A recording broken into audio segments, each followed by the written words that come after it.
안녕하세요. 반갑습니다.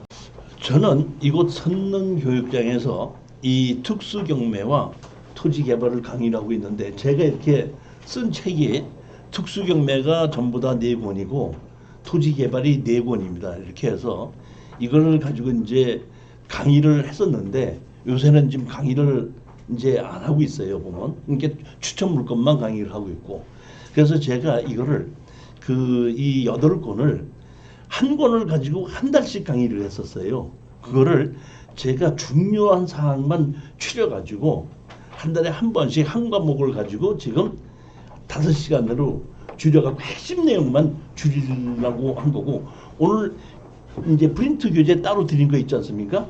드린 거는 제가 이 교재를 만드는 것은 한 4년 전에 만들었는데, 그 후에 조금 바뀌었다든지 추가시키는 것이 교재에 나와 있지 않은 거를 제가 오늘 강의에다 추가를 시킨 겁니다. 그러니까 추가시킨 거를 가지고 여러분들이 교재에 없기 때문에 오늘 강의 내용에 이 프린트 내용에는 교재에 없는 내용도 있는 겁니다. 그런 내용까지 다 만들어 가지고 오늘 강의를 하니까 그렇게 아시고, 그 교재도 없애지 마시고 자료니까 그냥 같이 가지고 2개를 같이 가지고 보시면 되고, 제가 오늘 이 강의한 거를 녹화를 해가지고 올릴 거거든요. 그 이제 밴드를 만들어서 올릴 거니까 오늘 오신 분들한테는 제가 전부 다 그 초청장을 보낼 겁니다. 그러니까 오늘 강의 들으신 것도 나중에 추후락도 다시 한번 들어봐야 되겠다고 싶으실 때는 그 밴드에 들어가서 보셔도 된다, 이렇게 생각하시면 됩니다. 오늘 이렇게 만나 뵙게 돼서 참 반갑습니다. 감사합니다. 다음 달에는, 그러니까 12월 첫째 주 이 토요일 날에는 오늘과 똑같이 5시간 정도를 토지 개발이 아니라 특수경매 이 사례만 갖고, 이 특수경매 사례도 제가 4권을 썼는데, 이 교재를 다 만들고 난 다음에 지금 또 새로운 사건이 있는 거를 여기 교재에 없는 것까지 합쳐서 실전 사례를 가지고 다음 달 12월 그 첫째 주 토요일 날 오늘처럼 또 5시간에 핵심적인 건 추려가지고 내용을 하는 건데, 제가 이 교재 내용은 전부 다 뭔 특수경매다 보니까 건물 매각제외, 그 다음에 지분, 건축하다 마른 거, 그 다음에 농지증 안 해준다 그러던 거, 또 이렇게 건축법상 도로는 있지만은 지적법상 도로가 없어가지고 건축허가 안 내준다고 했던 거, 이걸 소송을 해서 건축허가 받은, 이런 전부 다 실전 사례예요.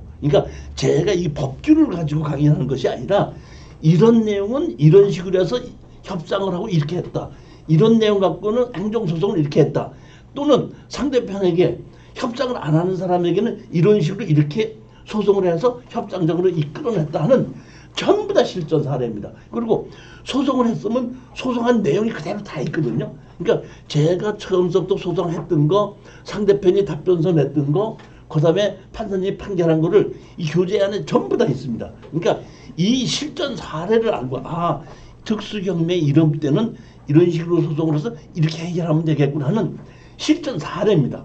법규 내용이 아니다, 이런 뜻입니다. 이 특수경매는 그렇게 아시고 한번 들어보시면 됩니다. 자, 오늘은 토지 개발인데, 제일 중요한 게 뭐냐면, 부동산 투자는 땅을 가지고 투자하는 거거든요. 그러니까 부동산이 올라간다는 얘기는 땅 가격이 올라갔다는 얘기지, 거기 위에 있는 건물 가격이 올라갔다는 얘기는 아닙니다. 따라서 건물보다는 땅을 정확하게 판단하고 투자를 할 줄 알아야지, 시간이 지나도 돈이 되는 것은 땅을 보는 거거든요. 그러니까 오늘은 그런 땅을 보는 겁니다. 부동산 투자의 가장 원칙이 땅을 볼 줄 알아야지 되기 때문에 그 땅에 관한 얘기만 오늘 다 하는 겁니다. 제일 먼저, 땅은 공익적인 거기 때문에 자기 땅이라고 하더라도 자기 마음대로 할 수가 없게끔 되어 있습니다. 그렇기 때문에 법규가 정해져 있는데, 대한민국에 제일 먼저 땅에 대한 것이 규제가 정해진 것이 언제 있냐면, 일제시대에 조선시가지 계획령으로 먼저 만들어진 것이 있습니다. 그리고 다음에 또 그 당시에 만들어진 것이 조선 임야대장 규칙이라는 것이 만들어졌었고, 그 다음에 세 번째, 묘지 화장장 매장 및 화장 채취 규칙한 것이 이 세 가지는 전부 다 일제시대 때 만들어진 겁니다. 일제시대 때 만들어졌고 이 일제시대 때 만들어진 것이 언제 어떤 식으로 변경이 돼서 현재까지 이루어졌는가를 제일 먼저 그런 내용부터 먼저 알자 이런 얘기입니다. 자, 여기 보면 조선 시가지 계획령에서 1934년에 만들어졌죠. 1934년에 만들었는데 여기 보시면 제가 깜짝 놀랐던 게 자 보십시오. 조선 총독은 시가지 계획구역 안에서 다시 말하면 이때부터 도시지역과 비도시지역을 나누어서 계획을 했던 거예요. 일제시대에. 그래서 여기 보면 시가지 계획이라면 도시지역이라는 얘기고 시가지 계획 외에는 비도시지역이라는 얘기인데 그 당시에 비도시지역 일제시대 때는 비도시지역은 뭔 짓을 해도 상관하지 않았고 도시지역 내에서 건물을 지을 때는 주거지역, 상업지역, 공업지역을 지정을 해서 관리한다는 것이 일제시대의 조선 시가지 계획령에서부터 시작이 된 겁니다. 이제 이거를 기초로 해서 우리나라가 다시 법을 고친 거죠. 그러니까 이렇게 됐었다는 걸 우리는 알고 있자는 얘기입니다. 여기 보면 조선 시가지 계획령인데 여기 보면 본법은 공판 날짜부터 시작한다 하는데 여기 보면 조선 시가지 계획령 이를 폐지한다 그랬죠. 폐지한 지 이제 언제죠? 여기 보면 1962년도죠. 혹시 1962년도에 무슨 일이 일어난지 아세요? 1961년도에 박정희 대통령이 혁명을 일으켰고 그 이후에 3년 동안을 군사정권이 다스리기 때문에 그러니까 61년도에 혁명을 일으키고 62년도에는 국가재건최고회의라는 것이 있었는데 국가재건최고회의에서 3권을 전부 다 장악한 겁니다. 국회의원도 없이 전부 다. 그때 뭘 만들어내면 건축법을 만드는 겁니다.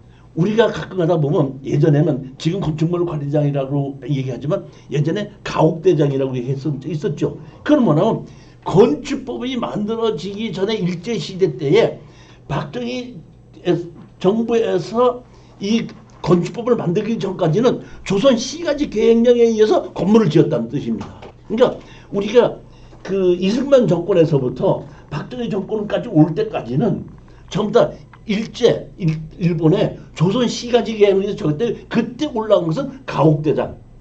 그 위에 건축법으로 만들어진 것서부터는 건축법입니다. 지금 여러분들이 가장 아셔야 될 것이 뭐냐면은 이게 이제 추후에 도로 강의할 때 나오는 건데 그 당시에 건축법이 만들어지면서 건축법에 의해서부터 4m 이상의 도로를 건축법상 도로를 본다. 모든 땅에는 건물을 지으려면은 4m 이상의 도로가 있어야 된다. 이렇게 정해졌다 이런 얘기입니다. 그런데 여기서 보면은 1962년도 이전에는 그런 것 없이 건물이 지어질 수 있죠. 도로가 있을 수 있죠. 그러면 그런 것이 옛날서부터 마을에 있던 것은 건축법상 도로가 없이 그대로 정해져 있는 것을 거기에 그러면 옛날부터 그 도로를 쓰던 거를 지금 와서 못 쓰게 할 수 없다 보니까 건축법에서 뭐라고 나와 있냐면 출입에 지장이 없을 때는 건축법상 도로를 지정하지 않는다 이렇게 나온 겁니다.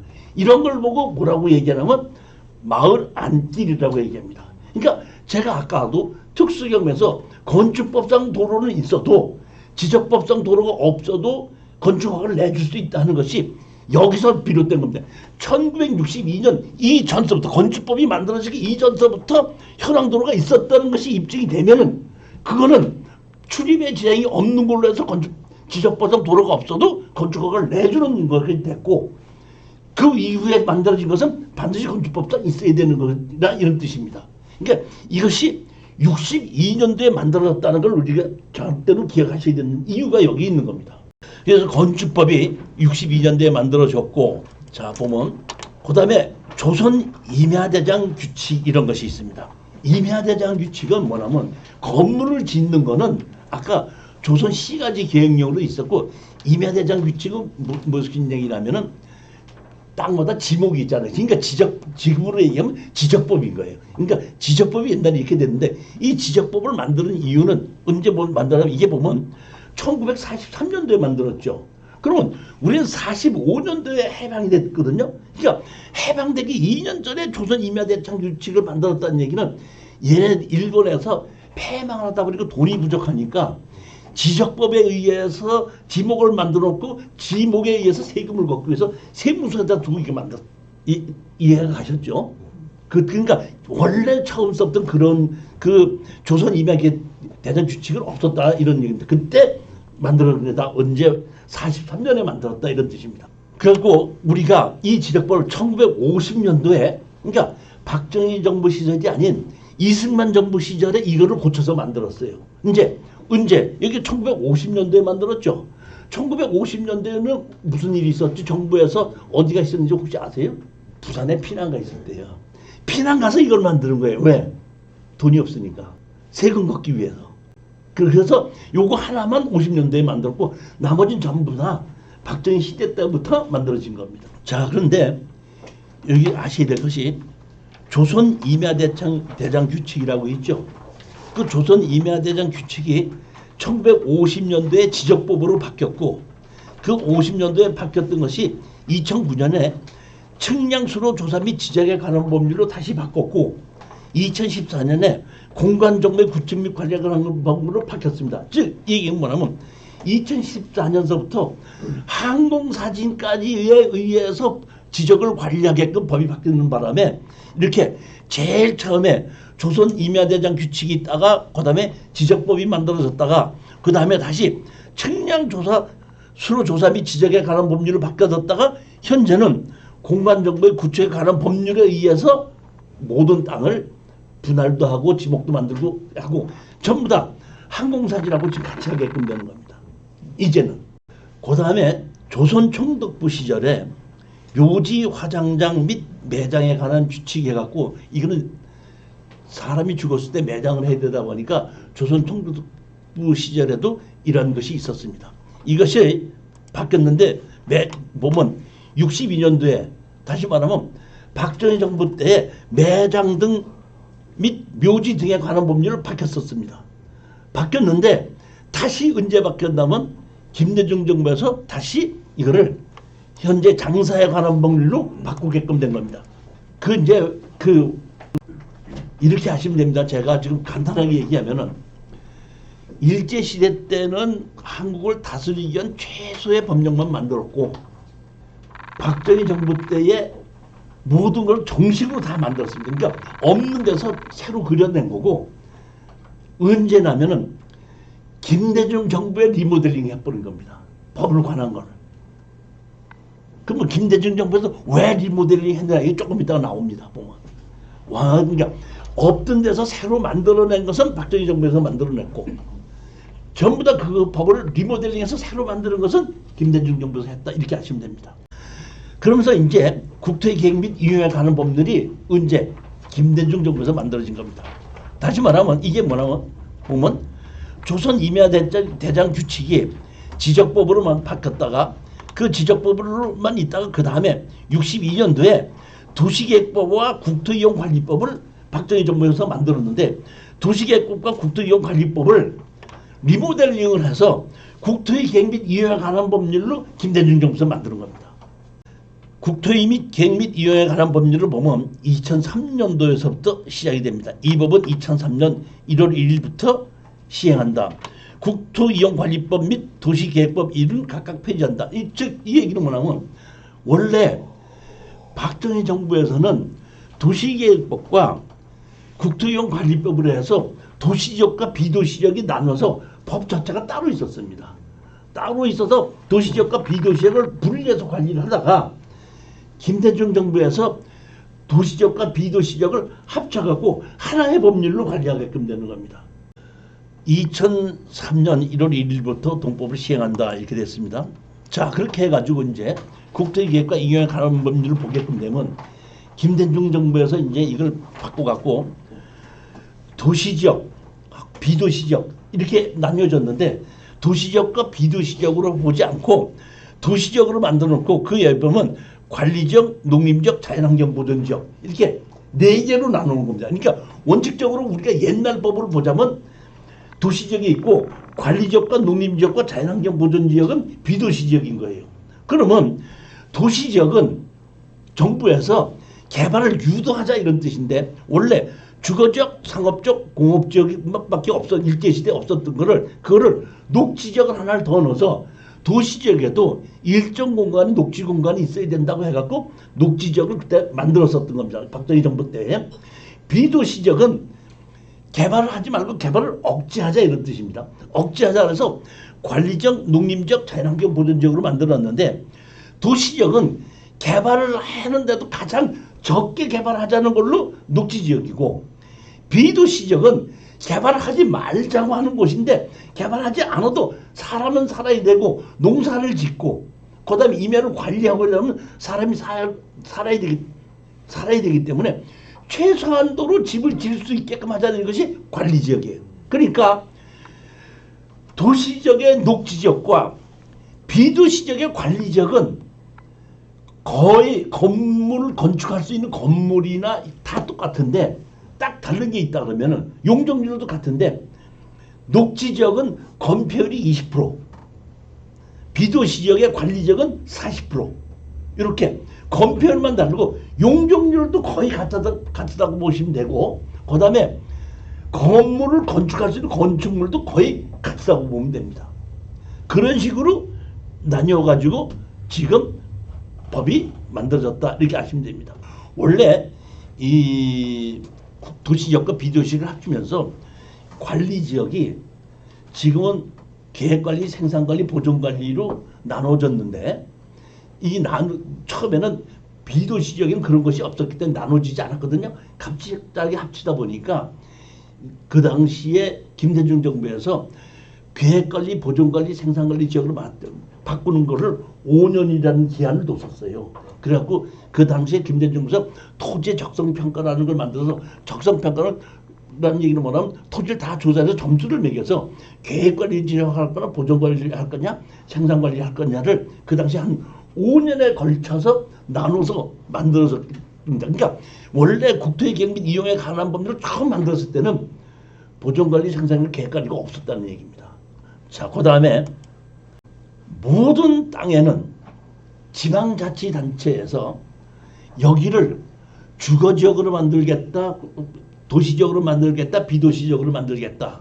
그 다음에 주거지역에 상업적으로 만들겠다, 공업적으로 만들겠다, 녹지적으로 만들겠다고 하는 건 누가 책정 안 하면 다 지방자치단체에서 결정을 합니다. 그러니까 모든 것은 지방자치단체에서 그거를 결정을 하는데 여기서 가장 핵심적인 게 뭐냐면 50만 이상의 도시는 지방자치단체의 시장이 직접 지정을 하고 그 미만의 50만이 안 되는 경우에는 도지사에게 이렇게 하겠다고 해서 승인을 받게끔 돼 있는 겁니다.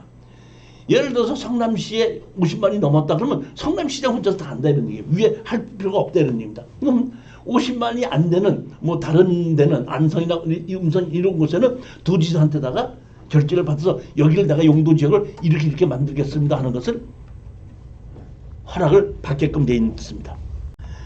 국토의 계획과 이행에 관한 법률에서 우리가 반드시 부동산 투자를 해야 되는데 알아야 되는 기본 상식을 가지고 지금 얘기하는 겁니다. 이거는 반드시 아셔야 되는 겁니다. 지방자치단체에서 여기는 어떻게 했다고 만들겠다고 고시를 하죠. 고시를 하면 돈이 있어야지 수용을 하고 집행을 할 거 아닙니까? 그럼 그렇게 하기 위해서는 미리 고시를 해놓는다. 근데 고시를 해놓고도 20년 동안을 집행을 하지 않으면 그 고시한 다음날서부터 그 행동은 없어지는 겁니다.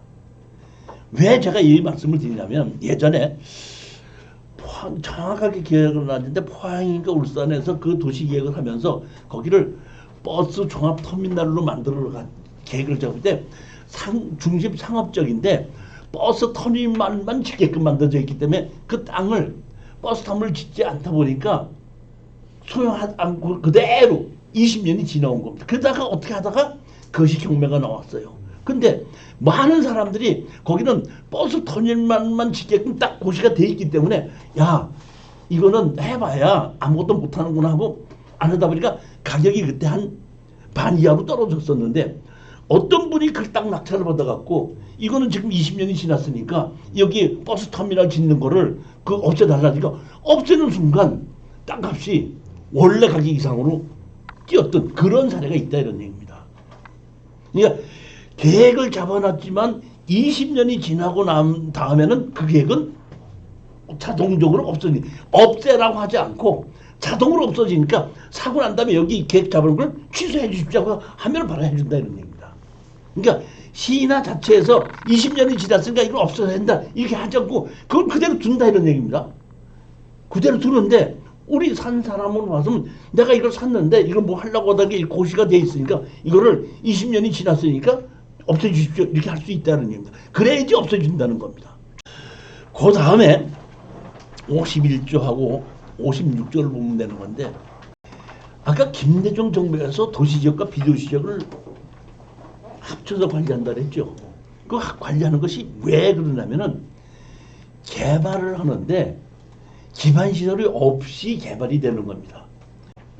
그러다 보니까 개발할 때는 김대중 정부에서 기반시설이 필요하다 이렇게 생각을 해가지고 대규모로 개발하는 거는 지구단위 계획에 의해서 기반시설까지 같이 설계를 해서 개발할 수 있게끔 만드는 것이 지구단위 계획입니다. 그 다음에 56조 개발행 허가는 대규모가 아니고 사람 자체가 개인이 개발할 수도 있잖아요. 개인이 개발하는데 기반시설 없는 곳에다가 개발하게끔 되면 문제가 있으니까 기반시설이 없는 곳은 네가 기반시설을 만드는 조건으로 개발 허가를 내준다 이렇게 만드는 겁니다. 그러니까 그 이전에는 농지나 임야에 농지 전용 허가만 받고 산지 전용 허가만 받으면 집을 질 수가 있었는데 지금은 반드시 네가 여기 집을 지려면 배수로도 필요하고 수도도 필요하고 전기도 필요하고 도로도 필요하다. 기반시설이 필요하다. 그러니까 네가 여기다가 집을 지려면은 네가 그 기반시설을 만들겠다고 하면은 허가를 해주마 이런 식으로 바뀌는 겁니다. 다시 말하면 김대중 정부에서 대규모의 개발은 처음부터 기반시설까지 설계를 해갖고 허가를 내주는 거고 소규모의 개발은 개발하는 당사자가 기반시설까지 네가 만드는 조건으로 허가를 내주겠다 이런 얘기입니다. 그러니까 옛날처럼 우리가 땅을 가서 봤을 때에 기반시설이 없는 곳인데도 내가 저거 땅을 사갖고 바로 용도지역에서 건축허가를 받을 수 있다 이렇게 생각하면 안 됩니다. 반드시 뭐가 있어야 된다? 기반시설이 있어야 된다. 기반시설이 뭐라 했죠? 도로, 배수로, 그 다음에 수도, 그 다음에 전기 이 네 가지를 본다 이런데 근데 가장 중요한 것은 수도나 전기는 내가 놓는 것이 아니라 수도과에서 해주고 전기는 한전에서 해주죠. 그러니까 전기와 수도 같은 경우에는 내가 한전이나 저기다 수도가에다 놔달라고 신청하면 되고 만약에 놔주지 못하면 내가 우물을 파면 된다는 얘기입니다. 그러니까 기반시설이 전기가 없거나 수도가 없어도 큰 문제가 되지는 않습니다. 그런데 도로가 없거나 배수로는 내가 해야 되는 건데 없으면 내가 만들어야 되는데 남의 땅을 이용해서 도로를 만들든지 배수로를 만들려면 땅 주인의 사용 승낙을 받아야 되는 것이 원칙이라 이런 얘기입니다. 그러면 제가 아까 잠깐 얘기했죠. 무슨 얘기를 했냐면 현황 도로가 있다는 옛날서부터 62년도서부터 도로를 쓰던 거 도로를 쓰던 거 있는데 그 도로를 쓰는 건축법상 도로를 인정이 되는데 그 건축법에서는 도로로 인정되지만은 개발행 허가에서는 그 땅에 배수로가 없을 때는 배수로 사용승낙서를 받아와라 하기 때문에 도로가 있어도 건축법상 도로를 인정돼도 건축허가를 못 받는 경우도 있다는 겁니다. 그거는 것이 이런 원칙에 의해서 우리가 알고 있어야 된다는 겁니다. 그 다음에 47조입니다. 47조는 뭐냐면 아까 고시일서부터 20년이 지나면은 취소된다 그랬죠. 근데 고시되고 10년이 지난 다음에도 집행을 하지 않는데 그 땅이 대지다. 대지가 어떤 땅이 대지죠? 건물을 지을 수 있게끔 하는 땅이 대지인데 농지는 농사를 그대로 질 수 있죠. 그렇잖아요. 이명은 그대로 그냥 나무가 심어져 있으니까 계획이 잡혀 있다고 해도 쓰는 데는 주인이 큰 문제가 없다 이런 얘기예요. 그렇지만 대지인데 묶어놨으면 건물을 짓는 것을 10년 동안이나 못했던 거죠. 그렇지 않습니까? 그러니까 10년이 지나고도 집행이 되지 않으면 지방자치단체에다가 네가 내 대지를 이렇게 묶어놓고 10년 동안이나 아무것도 못하게 하지 않냐. 또 언제까지 더 기다려야 되냐. 내 땅을 사달라 하고 요구할 수가 있다는 얘기입니다. 언제? 지목이 대지인 경우에는. 농지인 경우에는 사주지 않아서 농사 짓는 건 그대로 질 수 있고, 임야인 경우에는 그냥 나무 심는 건 그러니까 주인이 자기가 사용하는데 문제가 없는데, 대지의 경우에는 건물을 못 지게끔 허가를 안 해주다 보니까 문제가 있으니까 10년이 지나면은 사달라고 요구하면 사줄 수 있다는 뜻입니다. 이것도 우리가 부동산을 투자하시는 분들은 알아야 되는 원칙입니다. 자, 보시겠습니다. 자, 볼게요. 2020년 3.124 해갖고 여기 보면 토지 주택이 있고 여기 뭐야? 경매 물건이 이렇게 땅하고 건물이 경매로 나왔습니다. 1억 4,900짜리가 얼마까지 떨어졌죠? 7,300만 원까지 떨어졌는데, 제가 봤더니 뭐냐면 이렇게 도시계 도로가 있는 거예요. 그러니까 이 건물은 뭐 해야 돼? 허물어야 되죠. 그러니까 경매로 집행이 돼도 반값으로 떨어져도 아무도 안 사는 거예요. 내가 땅 사봐야 허물리는데. 그렇잖아요. 조만간에 언제 허물릴지 모르다 보니까. 근데 저는 이거를 우리 수강생들, 제가 이제 추천 물건을 강의해 준 사람에게 이거 사라고 시켰죠. 샀어요. 낙찰 받고, 여기 낙찰 받았습니다. 낙찰 받고, 뭐냐면 이런 집이 있는 건데, 자 보십시오. 포항시에다가 제가 뭘 했죠? 장기 BPM.